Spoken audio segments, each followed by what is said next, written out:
Hi hello నమస్తే. మనం అంటే మరి రొటీన్గా మళ్ళీ బీజేపీ కాంగ్రెస్ వాళ్ళ మధ్య స్టేట్మెంట్లు ఈరోజు కొద్దిగా అవాయిడ్ చేద్దాము. ఎందుకంటే చెప్పింది ప్రతిసారి బీహార్లో ఎలక్షన్ జరుగుతుంది, కాంగ్రెస్ వాళ్ళు అదన్నారు, బీజేపీ వాళ్ళు ఏదన్నారు. ఈ రొటీన్ ఈరోజు కొద్దిగా ఆపేద్దాము. ఓకే, అది ఆపేసి 2-3 ఇన్సిడెంట్స్ జరిగాయి నిన్న. ఆ 2-3 ఇన్సిడెంట్స్ గురించి మాత్రమే కొద్దిగా ఎక్కువగా కాంట్రవర్సీ అయిన 2-3 ఇన్సిడెంట్స్ మాత్రమే మాట్లాడదాం ఈరోజు.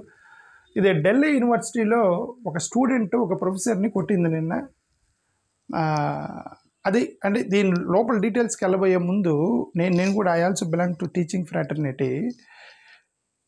అంటే నా అండర్స్టాండింగ్ ఏదంటే టీచర్స్ ఆర్ ప్రొఫెసర్స్ ఫ్యాకల్టీ పిల్లలందరినీ వాళ్ళ సొంత పిల్లలుగా చూసుకుంటారు. ఓకే, కాలేజీల్లో పిల్లల్ని వాళ్ళ సొంత పిల్లలు అనుకొని కొద్దిగా కంట్రోల్ చేయడానికి, వాళ్ళని కంట్రోల్లో పెడటానికి ఇట్లా ఉరిమి చూడటం అనేది చాలా సాధారణమైన విషయం.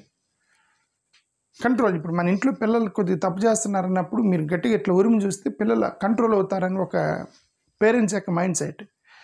టీచర్స్ కూడా ఆ కాలేజీ పిల్లలతోటి పేరెంట్స్ యొక్క మైండ్ సెట్తోనే వాళ్ళని కంట్రోల్ చేయడానికి ట్రై చేస్తారు. ఎందుకంటే ఒక 60-70 మంది స్టూడెంట్స్ ఉన్నటువంటి కాలేజీలో ఒకటి అగ్రెసివ్ ఉంటాడు, ఒకడేమో నాటీ పిల్లోడు ఉంటాడు, ఒక అతను కూల్గా కామ్గా ఉంటాడు, ఒకడు నిరాశ చేస్తూ ఉంటాడు, ఒకడు భరిస్తూ ఉంటాడు, ఇది పక్కన అమ్మాయి. రకరకాల క్యారెక్టర్స్ ఉన్నటువంటి స్టూడెంట్స్ క్లాస్ రూమ్లో హ్యాండిల్ చేయడం అనేది difficult for a faculty. Okay, కాబట్టి ఫ్యాకల్టీస్ కూడా డిఫరెంట్ మెథడ్స్ ఎంచుకుంటారు. కొంతమంది ఫ్యాకల్టీస్ అంటే వాళ్ళ మాటలతోనే కట్టిపడేస్తారు, వాళ్ళని కంట్రోల్ చేస్తారు మాటలతోనే. కొంతమంది వాళ్ళు చెప్పే ఏదో స్నేహంతోనో ఫ్రెండ్లీగానో కంట్రోల్ చేస్తారు. కొంతమంది అగ్రెసివ్గా ఉంటారు, ఉరిమి చూస్తారు. Very very natural issue, right? కాలేజెస్లో ఫ్యాకల్టీ పిల్లల్ని పేరెంట్స్గా భావించకపోతే ఇలాంటివి జరుగుతాయి. ఆ అమ్మాయి ఒక కంప్లైంట్ చేసింది, నాకెళ్ళి ఉరిమి చూశాడు ప్రొఫెసర్ అని చెప్పి కొట్టింది. అమ్మాయి స్లాప్ చేసింది. ఇతను ఆయన ఉరిమి చూస్తున్నాడు ప్రొఫెసర్ అని చెప్పేసి కొట్టింది. ఆయన తండ్రి లాంటివాడు. చూస్తే కూడా 34 years age, 34 years experienced faculty. ఈ అమ్మాయికి స్టూడెంట్ అంటే మేబీ ఇన్ 20s. ఆ తండ్రి ఏజ్లో ఉన్న వ్యక్తి ఉరిమి చూస్తే కొట్టడం అనేది బాధాకరం. సరే, ఇది ఇన్సిడెంట్ లోపలికి వెళ్ళి చూద్దాం. లోపలికి వెళ్ళి ఇది ABVP student, BJP student wing student Deepika Jha slaps professor Sujit Kumar and Delhi university in Ambedkar college. ఇది అంబేద్కర్ కాలేజీలో జరిగింది. మరి ఇతను దళితుడా కాదా నాకు తెలియదు.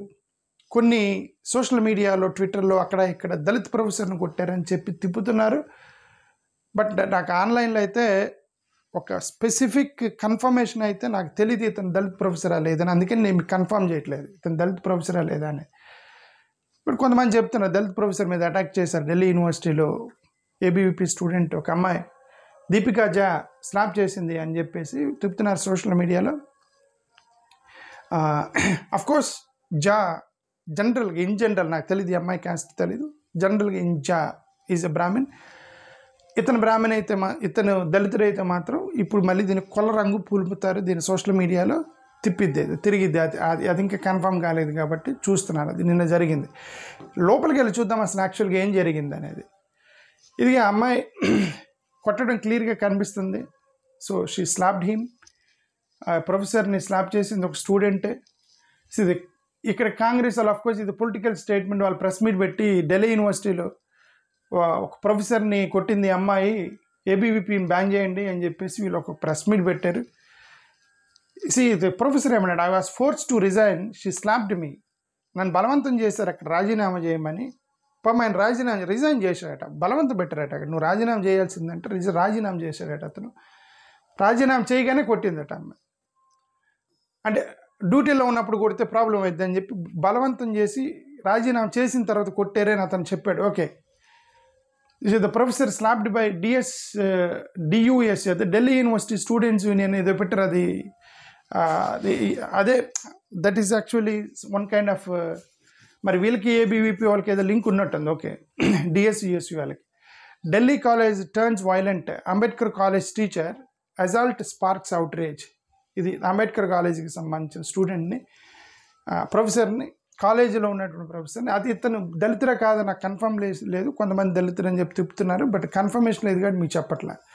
ఒకవేళ దళితులైతే ఎలాగూ ఈ కులం రంగుతోటి ఎలాగో సోషల్ మీడియాలో తిప్పుతారు. సో దాని latest talk about caste angle later, but only faculty and student యాంగిల్లోనే మాట్లాడుతున్నాను ఈ రోజుకి. ఓకే, ఇప్పుడు ఇతను చెప్పింది ఏంటంటే, ఇతను చెప్పాడు అక్కడ ఏం జరిగింది అని అంటే, రీసెంట్గా ఎన్నికలు జరిగాయట.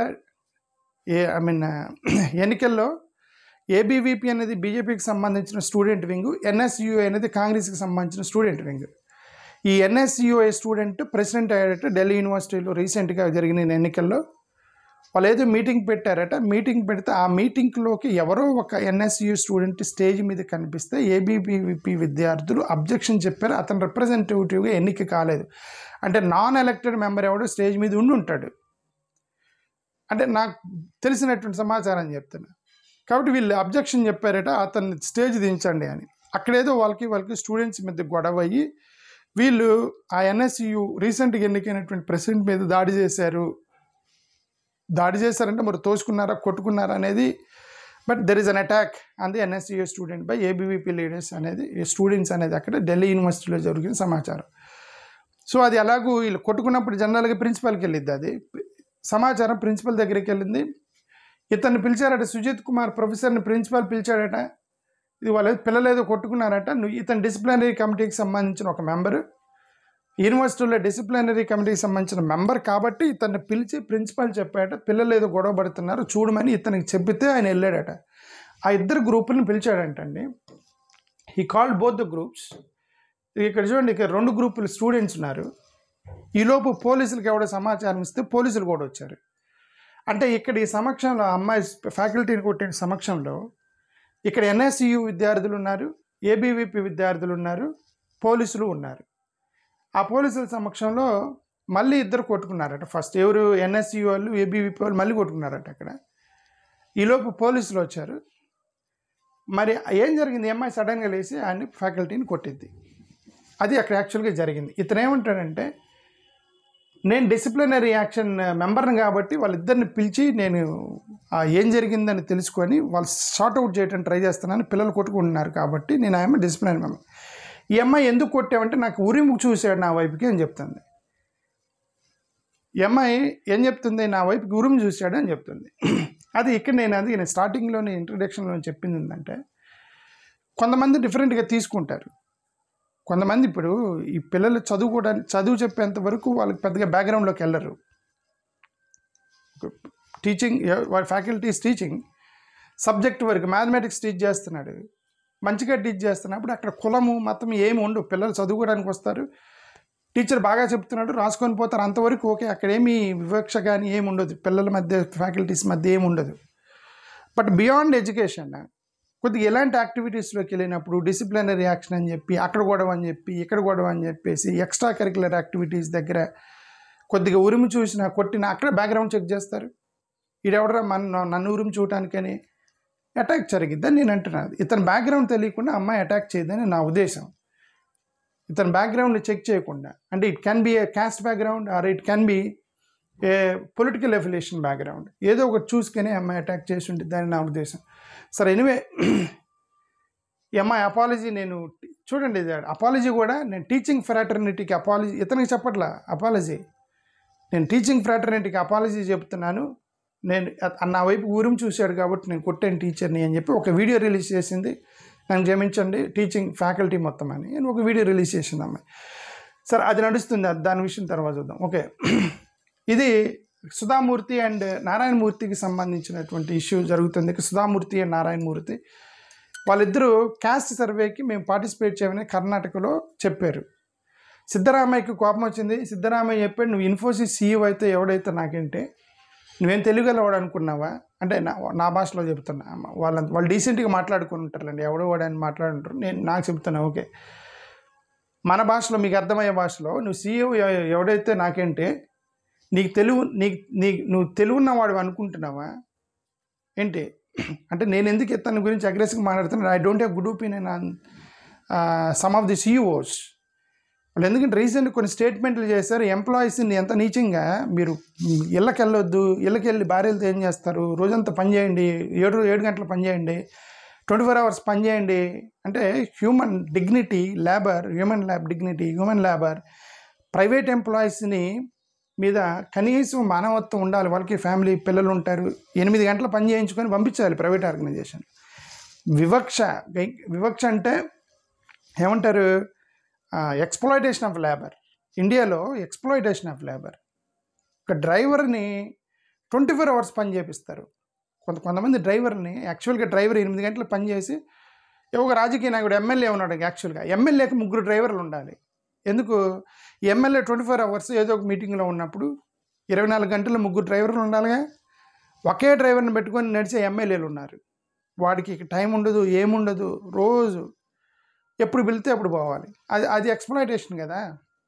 సరే, నేను దాంట్లోకి వెళ్తాను, దాని ఎన్ని మాట్లాడితే అందరికి కోపం వచ్చేసింది, దాని లోపలికి వెళ్తాను. ఇది ఇతని గురించి మాట్లాడుతాను. సిద్ధరామయ్య గారికి సంబంధించి ఆయన ఏమంటాడంటే, నువ్వు ఇన్ఫోసిస్ అయితే what if needs to be understand this survey is not meant for backward communities. Government has clarified earlier. మేమేదో బ్యాక్వర్డ్ కమ్యూనిటీస్కి క్యాస్ట్ సర్వే చేయట్లేదు, అందరినీ టెస్ట్ చేస్తున్నాము, అందరినీ సర్వే చేస్తున్నాము. ఎందుకంటే కొన్ని స్కీములు కామన్గా ఉన్నాయి. ఇప్పుడు ఫ్రీ బస్సు ఉంది, మహిళలకి ఫ్రీ బస్. దాంట్లో ఎస్సీ ఎస్టీ బీసీలకు సంబంధించిన మహిళలకే ఫ్రీ ఏమి లేదు కదా, ఓసీలకు కూడా ఫ్రీయే కదా. అది కొన్ని స్కీములు అన్నీ కామన్గా ఉంటాయి. ఇప్పుడు మహిళల స్కీములు అన్నీ కామన్గా ఉంటాయి. ఆ మహిళలకు సంబంధించిన కామన్ ప్రోగ్రామ్స్ని కాబట్టి మేము అందరం చేస్తున్నాము అని అన్నాడు. ఇది సెంట్రల్ గవర్నమెంట్ చేస్తే అప్పుడు ఏం చేస్తావు అన్నాడు. సెంట్రల్ గవర్నమెంట్ చేస్తే ఏం చేస్తావు చూడండి, merely because they are from Infosys doesn't mean they know everything. ఒకవేళ ఇన్ఫోసిస్ సీఈఓలు కదా అని చెప్పేసి నీకు మొత్తం తెలుసు అని అనుకోకన్నాడు సిద్ధరామయ్య నిన్న ఆయన వాళ్ళని. Okay, Sudha Narayana Murthy opt out of caste survey, Karnataka minister has a question when centre does it what will you do. ఆయన సిద్ధరామయ్య అంటాడు, ఓకేనండి నేను చేస్తున్నాను కాబట్టి నువ్వు ఇక్కడ ఎన్ని కొరీలు పెడుతున్నావు, నేను బీసీని కాదా, నేను సర్వే చేయనంటున్నావు. ఒకవేళ సెంట్రల్ గవర్నమెంట్ కూడా చెప్పింది కదా క్యాస్ట్ సర్వే చేస్తాను, మోడీ గారు చెప్పారు కదా మేము కూడా క్యాస్ట్ సర్వే చేస్తాము అని అన్నారు మోడీ గారు. మరి అప్పుడు సెంట్రల్ గవర్నమెంట్ చేసేటప్పుడు నువ్వు చేయవా, నువ్వు ఇవ్వవా, డీటెయిల్స్ ఇవ్వవా అని అన్నాడు. అంటే వాళ్ళైతే ఇస్తారా, మేమైతే ఇవ్వమా మేము అని ఇంకా చెప్పడం మొదలెట్టాడు. అంటే అది అతని యాంగిల్ మీనింగ్ అయ్యి ఉండొచ్చు, మనకు తెలియదు. ఓకే, ఇది నిన్న సింగర్ మేరీ మెల్బెన్ జాబ్స్ రాహుల్ గాంధీని తిడుతూ ఒక పోస్ట్ చేసింది. అంటే ఈమె ఎవరంటే, ఈమె యాక్చువల్గా ఎవరంటే, మన గతంలో నరేంద్ర మోడీ గారు అమెరికా వెళ్ళిన తర్వాత ఒక అమెరికన్ నరేంద్ర మోడీ గారి కాళ్ళకి దండం పెట్టింది అని చెప్పి సోషల్ మీడియాలో బాగా తిరిగింది. చూడండి, అమెరికాలో కూడా మన భారతదేశ సాంప్రదాయం ప్రకారం ఒక అమెరికన్ నరేంద్ర మోడీ గారి కాళ్ళకి దండం పెట్టింది అని మన ఇండియా సోషల్ మీడియాలో ఎక్కువ తిరిగింది. ఇది ఈమె ఎవరు, సింగర్ మేరీ గెల్బెన్ జాబ్స్ ఈమె అనమాట. ఆ రోజు నుంచి ఆమె నరేంద్ర మోడీ గారికి సపోర్ట్ చేస్తూ ట్వీట్లు చేస్తూ ఉంది. రాహుల్ గాంధీని తిడతా నరేంద్ర మోడీని సపోర్ట్ చేస్తూ ట్వీట్లు చేస్తూ ఉంది. బేసికలీ ఈమె క్రిస్టియన్, అక్కడ లోకల్ క్రిస్టియన్ ఆర్గనైజేషన్స్ ప్రొటెక్షన్ కోసం పనిచేస్తుంది. ఆమె క్రిస్టియన్ సంస్థల కోసం పనిచేస్తుంది అమెరికాలో. Plus singer, famous singer. Narendra Modi గారికి staunch follower supporter from America. ఇక్కడ మీకు డౌట్ రావచ్చు, ఇప్పుడు ఏంది క్రిస్టియన్ ఏంటి, ఇక్కడ క్రిస్టియన్స్ వీళ్ళు కొట్టుకుంటుంటే అక్కడేంటి అని మీకు డౌట్ రావచ్చు. ఇది అంతా కూడా క్రాస్ లవ్ క్రాస్ హేట్, ప్రపంచం మొత్తం క్రాస్ లవ్ క్రాస్ హేట్. అంటే ఎందుకంటున్నానంటే, ఇప్పుడు ఇక్కడ ఇండియా ఉందనుకోండి, మనకి ఇండియాలో హిందుత్వ ఆర్గనైజేషన్స్కి, క్రిస్టియన్ మైనారిటీస్కి, హిందుత్వ ఆర్గనైజేషన్స్కి, ముస్లిం మైనారిటీస్కి ఈ డిఫరెన్సెస్ ఆఫ్ ఒపీనియన్స్ ఉంటాయి. బట్ వేరే ఇజ్రాయెల్ సపోర్ట్ చేయాల్సి వచ్చినప్పుడు క్రిస్టియన్స్ ఇజ్రాయెల్ని సపోర్ట్ చేస్తున్నారు, హిందువులు ఇజ్రాయెల్ని సపోర్ట్ చేస్తున్నారు, బట్ ముస్లిం సపోర్ట్ చేస్తున్నారు. ఓకే, బట్ వేరే అమెరికా దగ్గరకు వచ్చేసరికి అదే ఇప్పుడు వీళ్ళు కాంగ్రెస్ వాళ్ళు ముస్లిమ్స్కి పాలెస్తీన్కి ఫేవరబుల్గా మాట్లాడుతున్నారు. వీళ్ళు ఎందుకు మైనారిటీస్కి సంబంధించిన ఫేవరబుల్గా వీళ్ళు మాట్లాడుతున్నారు. బట్ ఇక్కడ పాలెస్తీన్ ఇష్యూ వచ్చినప్పుడు Christians are supporting Israel. Okay, so ఈ క్రాస్ అంతా ఉందన్నమాట అక్కడ. బట్ ఇక్కడికి వస్తే ఇప్పుడు వీళ్ళ మీద ఇక్కడ వీళ్ళు ఎవరైతే ఇజ్రాయెల్ని సపోర్ట్ చేస్తున్నటువంటి హిందుత్వ ఆర్గనైజేషన్స్, మైనారిటీ సంస్థలు ఏవైతే ఉన్నాయో, క్రిస్టియన్ మైనారిటీ సంస్థలు, హిందుత్వ రెండు ఇజ్రాయెల్ని సపోర్ట్ చేస్తున్నాయి. బట్ ఇక్కడ వీళ్ళిద్దరికి హెరాస్మెంట్, ఓకే, వాళ్ళు వచ్చి వీళ్ళ మీద హెరాస్మెంట్, చర్చలు పడగొడతాయి, ఇవన్నీ. ఇదేంటంటే ప్రపంచం మొత్తం కూడా క్రాస్ లవ్, క్రాస్ హేట్ ఉంది, ఆ పర్టికులర్ నీడ్ని బట్టి ఉంది. అలాగే ఇప్పుడు ఏమైందంటే అక్కడ ఇజ్రాయెల్ అండ్ పాలెస్టైన్కి సంబంధించిన ఆ ఇష్యూ చాలామంది అమెరికన్స్లో ఉంది. వాళ్ళందరూ మోడీకి సపోర్ట్ చేస్తారు. అమెరికాలో ఉన్న చాలామంది క్రిస్టియన్స్ మోడీకి సపోర్ట్ చేస్తారు because of Israel. Okay, they hate Rahul Gandhi because is supporting Palestine. అది. సో దాని గురించి మనం చూద్దాం. ఓకే, ఎనివే అప్పటి నుంచి మేము పోస్ట్ చేస్తుంది. నిన్న కూడా ఒక పోస్ట్ చేసింది ఏమని ఇతను రాహుల్ గాంధీ మోడీ అంటే భయం ట్రంప్కి అన్నాడని. ఇతను ఏం చేస్తున్నాడు, మోడీకి ట్రంప్కి భయపడుతున్నాడు అన్నదానికి పోస్ట్ చేస్తూ, మోడీకి ట్రంప్ అంటే భయం లేదు, return to your hate India tour ఏదో ఇతను తిడుతూ వ్యతిరేకంగా ఒక పోస్ట్ పెట్టింది ఆమె. అదే దానికి సంబంధించిన పోస్ట్. ఇతను రాహుల్ గాంధీ గారికి సంబంధించి యుఎస్ సిక్ రిమార్క్స్, సిక్కుల్ని ఏదో అన్నాడని చెప్పి ఇతని మీద ఇతని మీద కేసు ఫైల్ అయితే అది కోర్టు డిస్మిస్ చేసింది. దానికి సంబంధించింది. ఇతను రాహుల్ గాంధీ ఇక్కడికి వెళ్ళాడు, ఎక్కడ జుబీన్ గారికి డెత్, చనిపోయినటువంటి జుబీన్ గారికి వాళ్ళ ఇంటికి వెళ్ళాడు నిన్న. ప్లస్ అక్కడ హరిఓం ఎవరైతే దళిత యువకుడిని కొట్టేశారు, లించింగ్ చేసి చంపేశారు, అతని ఫ్యామిలీ విజిట్ చేశాడు నిన్న. రాహుల్ గాంధీ అంతా వీళ్ళందరూ ఇళ్ళకి వెళ్ళి, జుబీన్ గారికి వాళ్ళ ఇళ్ళకి వెళ్ళి, అతను దళితుడు హరిఓం ఇంటికి వెళ్ళి రాజకీయం చేస్తున్నాడని ఎలాగో నిన్న పొలిటికల్ ఇవన్నీ జరిగాయి దానికి సంబంధించి. సో ఇది ఇప్పుడల్లా పోవట్లేదు. ఇదేంటిది, ఇది వై బీజేపీ లీడర్స్ అసలు ఇదేంటంటే ఇది ప్రియాంక ఖర్గే, కర్ణాటకలో ఉన్నటువంటి ఆర్ఎస్ఎస్ ప్రియాంక ఖర్గే, ఇది ఇంకా ఇప్పుడల్లా తెగేటట్లేదు. అది వాళ్ళు మళ్ళీ నిన్న ఒకరొకరు మీ స్టేట్మెంట్లు ఇచ్చుకున్నారు. ఇతను ఎందుకు ఆర్ఎస్ఎస్ని టార్గెట్ చేస్తున్నామని ప్రియాంక ఖర్గే అంటే అతను ఏమన్నాడు, నేను I will stop let BJP leaders children wear RSS uniform and drink gaumutra in public then I will stop talking అన్నాడు ఇతను. నేను ఆర్ఎస్ఎస్ గురించి, బీజేపీ గురించి మాట్లాడటం మానేస్తాను. ఎప్పుడంటే బీజేపీ నాయకులు పిల్లలు కూడా ఆర్ఎస్ఎస్ డ్రెస్ వేసుకొని పబ్లిక్గా గోమూత్రం తాగమనండి, నేను అప్పుడు ఆపుతాను వాళ్ళ గురించి మాట్లాడటానికి. అంటే ఇతని ఉద్దేశం ఏంటంటే బీజేపీ టాప్ నాయకులు ఎవరైతే ఉన్నారో వాళ్ళు ఎవరు కూడా ఆర్ఎస్ఎస్ డ్రెస్సులు వేసుకొని ఇలా గోమూత్రం ఇవన్నీ తాగరు, వాళ్ళు జాగ్రత్తగానే ఉంటారు. వీళ్ళే లోయర్ పిల్లలకు, ఎస్సీ ఎస్టీ పిల్లల్ని ఎంకరేజ్ చేస్తున్నారు ఆర్ఎస్ఎస్లోకి అని అతని ఉద్దేశం అయ్యిండవచ్చు. ఓకే, ఈ స్టేట్మెంట్ చేయడానికి అతని ఉద్దేశం అదే అయ్యిండవచ్చు. ఓకే, నేను వాళ్ళు అది చేస్తే నేను ఆపేస్తా అన్నాడు. Let BJP leaders wear RSS uniform drink gomutra in public then I will stop talking about them. గత లాస్ట్ 2 రోజుల నుంచి నాకు కంటిన్యూస్గా కాల్స్ వస్తున్నాయి, అబ్యూస్ చేస్తున్నారు నా మీద. ఆర్ఎస్ఎస్ సంబంధించిన యాక్టివిటీస్ని గవర్నమెంట్ స్కూల్స్లో, కాలేజీల్లో బ్యాన్ చేయమన్నానని ఆ రోజు నుంచి నాకు థ్రెట్ కాల్స్ వస్తున్నాయని చెప్పి ఇతను చెప్పాడు. అఫ్కోర్స్ ఒక అతన్ని అరెస్ట్ చేశారు, జైల్లో పెట్టారు. ఓకే, ఇది ఇక్కడ ఇంకొక విషయం. రాహుల్ గాంధీ రోజు మాట్లాడుతున్నాడు ఆర్ఎస్ఎస్ గురించి, జయరాం రమేష్ రోజు మాట్లాడతాడు ఆర్ఎస్ఎస్ గురించి, ప్రియాంక గాంధీ రోజు మాట్లాడితే ఆర్ఎస్ఎస్ గురించి. ఎవరు రాహుల్ గాంధీ, ప్రియాంక గాంధీ, జయరాం రమేష్, అక్కడ టాప్లో ఉన్నటువంటి చాలామంది నాయకులు వాళ్ళందరూ కూడా ఆర్ఎస్ఎస్ గురించి. ఎందుకంటే వాళ్ళు అపోనెంట్ కదండి పొలిటికల్గా, కాంగ్రెస్కి పొలిటికల్ అపోనెంట్ బీజేపీ. ఇప్పుడు ఆర్ఎస్ఎస్తోని వాళ్ళ అధికారం, ఇప్పుడు వీళ్ళు కాంగ్రెస్ అధికారంలో అంటే ఆర్ఎస్ఎస్ డౌన్ చేస్తే తప్ప వీళ్ళు రారు అధికారంలోకి. సో కాబట్టి వాళ్ళు ఆబ్వియస్లీ టార్గెట్ చేస్తారు బీజేపీని, ఆర్ఎస్ఎస్ని. కాంగ్రెస్ వాళ్ళు ఎందుకు వాళ్ళు అధికారంలోకి రావాలి, రాహుల్ గాంధీ ప్రధానమంత్రి గారంటే అతనికి ఆప్షన్ లేదు. సో అది చేస్తున్నది పొలిటికల్గా చేస్తున్నాడు.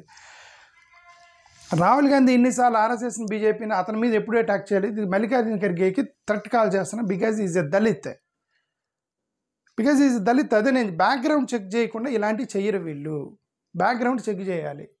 అరే ఎవడు దళితుడు ఏంటి, ఈడేంటి, ప్రియాంక ఖర్గే మినిస్టర్ అయితే ఏంటి, మల్లికార్జున ఖర్గే కొడుకు అయితే ఏంటి, ఆఫ్టర్ ఆల్ వాడు దళితుడు, ఏంది మన ఆర్ఎస్ఎస్ని అంటాడని చెప్పి కాల్ చేసి తిట్టడమే కదా. రాహుల్ గాంధీని ఎందుకు తిట్టలేదు, నేను అదే అడుగుతాను. రాహుల్ గాంధీని మీరు రోజు తిడుతున్నాడు, రాహుల్ గాంధీ ఆర్ఎస్ఎస్ని ఎందుకు తిట్టలేదు మీరు? ఫోన్ చేసి బూతులు ఎందుకు తిట్టలేదు రాహుల్ గాంధీని? ఇతన్ని ఎందుకు తిడుతున్నారు? అతని బ్యాక్గ్రౌండ్ దళితుడనే కదా నా అభిప్రాయం చెప్తాను. ఓకే, అసలు నేను అవసరం లేదంటున్నా. ఇప్పుడు అతని అభిప్రాయం అతను చెప్తున్నాడు, మీ అభిప్రాయం మీరు చెప్పాలి, మా అభిప్రాయం ఏంటి? ఎవరి అభిప్రాయాలు చెప్తున్నాం. ఇది ఏంటంటే పొలిటికల్ ప్లాట్ఫామ్లో 2 ఐడియాలజీ రన్, సెక్యులర్ ఐడియాలజీ, వేరే ఐడియాలజీ రన్ అవుతున్నప్పుడు ఎవరి ఐడియాలజీని వాళ్ళు ప్రమోట్ చేసుకోవాలి. అల్టిమేట్గా ఓటింగ్కి వెళ్ళాలి. ఓటింగ్కి వెళ్ళిన తర్వాత ఎవడు ఓటేస్తే వాడు అయిపోతాడు. పాలిటిక్సే కదండి ఇక్కడ, ఎవరికి ఒకరి హేట్ రేట్నెస్ లేదు. That's what I said. ఇజ్రాయెల్కి వచ్చేసరికి హిందువులు క్రిస్టియన్స్ కలిసిపోతారు, ఇజ్రాయెల్ని సపోర్ట్ చేయాలి, హిందూ క్రిస్టియన్ కలుస్తారు. బట్ వేరే అమెరికా దగ్గరికి వచ్చేసరికి వేరే వేరే దేశాలకి ఏదో సంథింగ్ లైక్ రైట్. ఇప్పుడు పాకిస్తాన్కి వచ్చేసరికి ముస్లిమ్స్ హిందూ క్రిస్టియన్స్ మొత్తం కలిసిపోతారు పాకిస్తాన్కి వ్యతిరేకంగా. ఒక్కొక్క ఇష్యూ మీద కొంతమంది కలుస్తారు. ఇప్పుడు దళితుడు ఎస్సీ ఎస్టీ గురించి మాట్లాడుతుంటే ఎస్సీ ఎస్టీ రిజర్వేషన్ గురించి మాట్లాడుతున్నా. ఎస్సీ ఎస్టీ రిజర్వేషన్ గురించి మాట్లాడినప్పుడు హిందువులు క్రిస్టియన్స్ ముస్లిమ్స్ ఎస్సీలో ఉన్నటువంటి మొత్తం ఒకటి అవుతారు. Okay, because obviously we are talking about reservations. Hindu దళితుల గురించి కూడా మాట్లాడుతున్నాం కదా. రిజర్వేషన్స్ ఎస్సీలకు మీరు రిజర్వేషన్ ఇవ్వాలంటే అర్థం ఏంటి? హిందూ దళితులకు రిజర్వేషన్ ఇవ్వాలని కదా. సో ఒక్కొక్క ఇష్యూ మీద డిఫరెన్సెస్ రావచ్చు, but obviously we fight for the cause. A particular issue మీద ఫైట్ చేస్తాం తప్ప ఇక్కడ ఆర్ఎస్ఎస్ బీజేపీ ఏమి ఉండవు. ఓకే, బట్ ఇట్లాంటి దళితుల మీద టార్గెట్ చేయడం కరెక్ట్ కాదనేది నా అభిప్రాయం. ఇది ఇతను ఎవరో నో జిమ్, ఆడవాళ్ళకి జిమ్కి మా హిందూ ఆడవాళ్ళు జిమ్లకి వెళ్ళొద్దు అని చెప్పి ఒక స్టేట్మెంట్ చేసి మళ్ళీ కాంట్రవర్సీ చేసాడు గోపీచంద్ పడాల్కర్. ఈ గోపీచంద్ పడాల్కర్ గతంలో ఒక కాంట్రవర్సీ చేసాడు క్రిస్టియన్స్ మీద. ఇదే మీకు మిషనరీస్ కనిపిస్తే మొదటి దెబ్బ కొట్టాడికి ఇన్ని డబ్బులు ఇస్తాను, రెండో దెబ్బ కొట్టినాడికి ఇన్ని డబ్బులు ఇస్తానని చెప్పి ఒక కాంట్రవర్సీ చేశాడు కదా గతంలో. అక్కడ పెద్ద క్రిస్టియన్ ఆర్గనైజేషన్స్ అవన్నీ కూడా బాంబేలో ధర్నాలు చేశారు ఇతని మీద. క్రిస్టియన్ గ్రూప్స్ ప్రొటెస్ట్ ఎమ్మెల్యే పదాలకు వెళ్ళి ఇన్ఫ్లమేటరీ రిమార్క్స్. డబ్బులు ఇస్తా అన్నాడు, మిషనరీ కనబడితే మొదటి దెబ్బ వేసినోడికి ఇంత 5 లక్షలు, రెండో దెబ్బ వేసినాడు 3 లక్షలు, ఇది ఇట్లా అవార్డు ఇచ్చాడు అనమాట. అతన్ని నేను ఒక కాంట్రవర్సీ చేసాడు. ఇది హిందూ అమ్మాయిలు ఎవరు కూడా మీరు ఇంట్లో యోగా చేయండి తప్ప మీరు జిమ్కి వెళ్ళొద్దు అని చెప్పి ఒక స్టేట్మెంట్ చేశాడు. అక్కడ ఎందుకు వెళ్ళకూడదు అమ్మాయిలు జిమ్కి అనేది అక్కడ మళ్ళీ కాంట్రవర్సీ అయింది. గతంలో కూడా ఇది ఈ బీజేపీకి సంబంధించిన ఒక ఎంపీ ఇతను ఏమన్నాడంటే no Muslim to be allowed in gym, ముస్లిమ్స్ని జిమ్కి అలౌ చేయొద్దని ఒక భోపాల్లో సబ్ ఇన్స్పెక్టర్ అన్నాడంట. దానికి అక్కడ లోకల్ బీజేపీ ఎంపీ అవునవును కరెక్ట్, ముస్లిమ్స్ని జిమ్కి రానివద్దు అన్నారు. మరి అది జిమ్లో మరి ఎందుకు జిమ్లో ముస్లిమ్స్ ఎందుకు రాకూడదు, అమ్మాయిలు ఎందుకు మరి ముస్లిమ్స్ వెళ్ళకూడదు, ఆడపిల్లలు వెళ్ళకూడదు, మరి ఆ జిమ్ ఓనర్కి బిజినెస్ ఎట్ రావాలి, డబ్బులు ఎట్ రావాలి? మీరు అనకూడదు కదండి. అది జిమ్ పెట్టిన అతను ఒక బోర్డు పెట్టాలి ఏమని, ఇదిగోండి నా జిమ్కి మీరు ఆడవాళ్ళు రావద్దు, ముస్లిమ్స్ రావద్దు అని అతను పెట్టాడు అనుకోండి. మీరు బయట నుండి మీరు వెళ్ళొద్దని మీకెందుకు జిమ్ ఓనర్ చెప్పాలి? ఆ జిమ్ ఓనర్కి కస్టమర్ కావాలి. ఎవడు వచ్చినా మన అమ్మాయిలు వచ్చి చిన్నపిల్లలను కూడా వచ్చి ఎక్సర్సైజ్ చేయరంటాడు, ఎందుకంటే అతను కస్టమర్ కావాలి జిమ్ ఓనర్కి.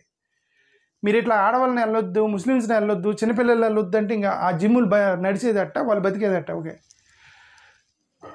అది సో ఫండమెంటల్గా ఒకటే. ఇదేంటంటే రాజీవ్ గాంధీ ఉన్నప్పుడు రాజీవ్ గాంధీకి ఆర్ఎస్ఎస్ వాళ్ళు సపోర్ట్ చేశారట. 1984 అతను ఎన్నికల్లో గెలిచినప్పుడు ఇందిరాగాంధీ చనిపోయిన తర్వాత రాజీవ్ గాంధీ ఆర్ఎస్ఎస్ వాళ్ళు సపోర్ట్తో గెలిచాడు, అధికారంలోకి వచ్చాడు అని ఒక పోస్ట్ తిరుగుతుంది ఇది నిన్న. ఇదేంటంటే సీక్రెట్గా రాజీవ్ గాంధీ అప్పుడు ఆర్ఎస్ఎస్ చీఫ్ అయిన బాలాసాహెబ్ డియోరస్ తోటి రహస్యంగా మీటింగ్లు పెట్టాడు. అప్పుడు బీజేపీ కూడా అధికారం ఉంది కానీ అంత స్ట్రాంగ్గా లేదు అప్పుడు 1980sలో బీజేపీ. అప్పుడప్పుడే స్టార్ట్ అయ్యారు, 80లో స్టార్ట్ అయింది కదా 1980లో బీజేపీ. అప్పుడే స్టార్ట్ అయ్యారు కాబట్టి అంత స్ట్రాంగ్గా లేదు ఆ పార్టీ, బట్ కమ్యూనిస్ట్ పార్టీ స్ట్రాంగ్గా ఉంది అప్పుడు. ఆ టైంలో ఆర్ఎస్ఎస్ వాళ్ళు రాజీవ్ గాంధీకి వెనక పక్కన సపోర్ట్ చేసి రాజీవ్ గాంధీని గెలిపించారు. అంటే 1984లో రాజీవ్ గాంధీని గెలిపించింది మా ఆర్ఎస్ఎస్ వాళ్ళే. సీక్రెట్గా మా ఆర్ఎస్ఎస్ దగ్గరకు వచ్చి మా సహాయం అడిగాడు రాజీవ్ గాంధీ, మేము సపోర్ట్ చేసాం కాబట్టి ఆయన ప్రధానమంత్రి అయ్యాడని ఇది చెప్తున్నారు. ఒకటి ఇది అయ్యుండొచ్చు, అదే నేను చెప్తున్నా. రాజకీయాల్లో ఎవడేం చేస్తాడో తెలీదు. బిహైండ్ మన రీసెంట్గా జగన్మోహన్ రెడ్డి నన్ను కాపాడాడని చెప్పేసి ఈయన బండి సంజయ్ ఒక స్టేట్మెంట్ చేశాడు. Bandi Sanjay basically is BJP ఆర్ఎస్ఎస్కి సంబంధించిన వ్యక్తి. Jaganmohan Reddy is representing minorities. Jaganmohan Reddy బండి సంజయ్ని ఏ కాంటెక్స్లో ఎక్కడ కాపాడాడు ఎవరికి తెలియదు. ఓకే, అదే ఇవన్నీ కూడా వెనక పక్క క్రాస్ రిలేషన్స్ ఇవన్నీ కూడా వెనక పక్క ఏం జరుగుతుంది ఎవరికి తెలియదు. ప్రజల పిచ్చోళ్ళు అదే చెప్తున్నారు. ప్రజల పిచ్చోళ్ళు వెనక నాయకుల మధ్య వెనక పక్క వాళ్ళు ఏం చేస్తారో ఎన్ని రిలేషన్స్ ఉన్నాయో ఏమి తెలియదు ఇవన్నీ కూడా. Okay, unbecoming Karnataka government fires panchayat official who attended RSS centenary event. అది నిన్న కర్ణాటకలో ఆర్ఎస్ఎస్ అతను ఎవరో పంచాయతీ మీటింగ్కి వెళ్ళాడట, అతన్ని సస్పెండ్ చేశారనేది ఇక్కడ న్యూస్ ఇది. Okay, RSS plans marches and Priyank Kharge's district amid row. ఇప్పుడు ఈ ఆర్ఎస్ఎస్ వాళ్ళు ప్రియాంక ఖర్గేకి సంబంధించినటువంటి జిల్లాలో పెద్ద మాస్ ర్యాలీ చేయబోతున్నారట. అంటే ఇప్పుడు ఇంకా అతని ఇంటి ముందుగా వెళ్తారేమో అని నాకు ఒక అనుమానం. ఇప్పుడు అతని ఇంటి ముందుకు వెళ్తే మళ్ళీ అక్కడ రాళ్ళు వేయటం ఏమైనా చేస్తారేమో చూడాలి. వీళ్ళైతే ఒక ర్యాలీ చేయబోతున్నారట ఆర్ఎస్ఎస్ వాళ్ళు కర్ణాటకలో, ఈ ప్రియాంక ఖర్గేకి సంబంధించిన జిల్లాలో అంటే అతను జిల్లా హెడ్ క్వార్టర్లోనే ఉంటాడు కదా. అంటే ఇంకా ఆయన ఇంటి ముందు వెళ్ళి అక్కడ ఏమైనా జరిగిద్ది తెలీదు, చూద్దాం, ఊహించుకోవటం ఎందుకు, ఇలాంటి జరిగినప్పుడు చూద్దాం. వీళ్ళు ఆర్ఎస్ఎస్ వాళ్ళు ఎప్పుడు ధర్నా చేస్తారో అది చూడాలి. Okay, any move to ban RSS will be against constitution. ఆర్ఎస్ఎస్ని బ్యాన్ చేయడం అనేది రాజ్యాంగ విరుద్ధం. సంతోష్ హెగ్డే ఇతను స్టేట్మెంట్ చేశాడు, ఇది రాజ్యాంగ విరుద్ధం, మీరు అలాంటివి చేయడానికి లేదని. మీరు రూల్స్ ఫాలో అయిపోతే లీగల్ యాక్షన్ తీసుకుంటాను ప్రియాంక ఖర్గే. ఇవన్నీ కూడా ఇది తగ్గట్లేదు. ఇది కర్ణాటకలో ఆర్ఎస్ఎస్కి ఇతనికి తగ్గట్లేదు. కంటిన్యూస్గా వీళ్ళు స్టేట్మెంట్లు చేసుకుంటున్నారు. ఓకే, ఇది అతను స్టేట్మెంట్ రాశాడు, బీజేపీకి సంబంధించిన ఒక సిద్ధరామయ్యకి లెటర్ రాశాడు, నువ్వు ఆర్ఎస్ఎస్ని బ్యాన్ చేస్తున్నావు, పబ్లిక్గా నమాజ్ని బ్యాన్ చేస్తావా అని ఒక అతను రాశాడు. నువ్వు పబ్లిక్గా నమాజ్ చేసేవాళ్ళు కూడా, ముస్లిమ్స్ నమాజ్ చేస్తారు పబ్లిక్లో, ఎక్కడంటే అక్కడ కూర్చొని ఆ సౌండ్ రాగానే వాళ్ళ యొక్క మతాంత ప్రకారం వాళ్ళు ఎక్కడుంటే అక్కడ కూర్చొని అక్కడ నమాజ్ చేస్తారు, నువ్వు దాన్ని బ్యాన్ చేస్తావా, పబ్లిక్గా నమాజ్ చేయడానికి లేదని ఇది ఆర్ఎస్ఎస్ ఒక అతను లెటర్ రాశాడు సిద్ధరామయ్యకి. Ethanol's letter comes in the wake of cabinet's decision on Thursday to pass a government order that will trespassing on public places by private. ఇదంతా కూడా okay. Threats to Priyanka Kharge, KPCC adjust SIT probes in to RSS activities. అది ఇంక ఇతని మీద SIT వేశారు, RSS సంబంధించి SIT వేశారు, సరే అతన్ని అరెస్ట్ చేశారు, ఇతను సెక్యూరిటీ పెంచారట. అది నిన్నకు సంబంధించిన ఇష్యూ.